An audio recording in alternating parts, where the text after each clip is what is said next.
Lamelo Ball starting to find his legs as the Charlotte Hornets host the Indiana Pacers in the first. Show me how bad you want it. Jaden McDaniels gets on the ground for the loose ball to P.J. Washington, who knocks down the three. And then, speaking of threes, it's Lamelo with the tray ball at the half. Charlotte was up in the third. More of the same. Lamelo's his name. 26 and 6 for Ball. More on him in a second. Here come the Indiana Pacers. Benedict Mathurin with the scoring. And how about this dish from Tyrese Halliburton inside to Miles Turner, and then Halliburton knocking down the tray ball. That is your leader in assists per game thus far in the NBA is Tyrese. He had 22 and 11 in this one. Scary moment if you are a Hornets fan. Lamelo just got back from an ankle sprain. Looks like he steps on a fan's foot and he sprains that ankle once again, and his night would be over. Wouldn't be too long before the Hornets' night was over as a team.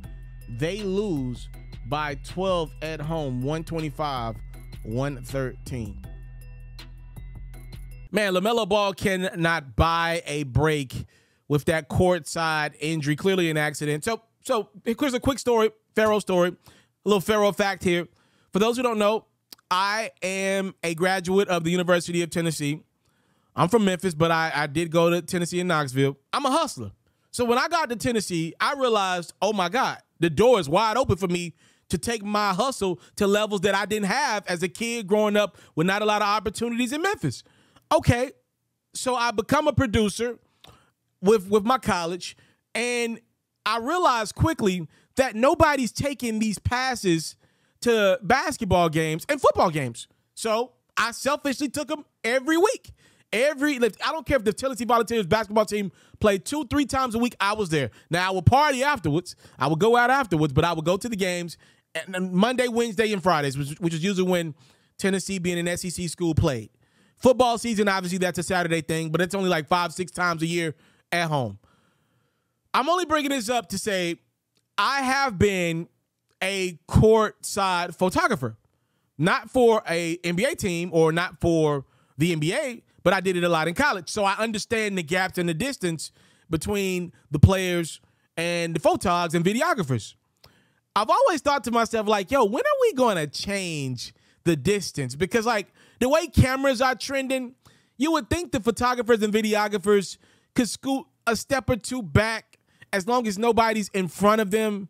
Like, I feel like every arena should be changed. We could cater it more to photographers and videographers some kind of way. With the zooms they got on these lenses nowadays, come on now.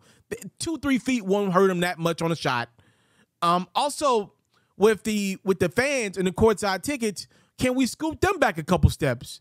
Part of me is like, okay, if you scoot them back 2-3 steps, number one, all it's going to mean is players are going to hustle harder and still end up stepping on guys' foot and all that.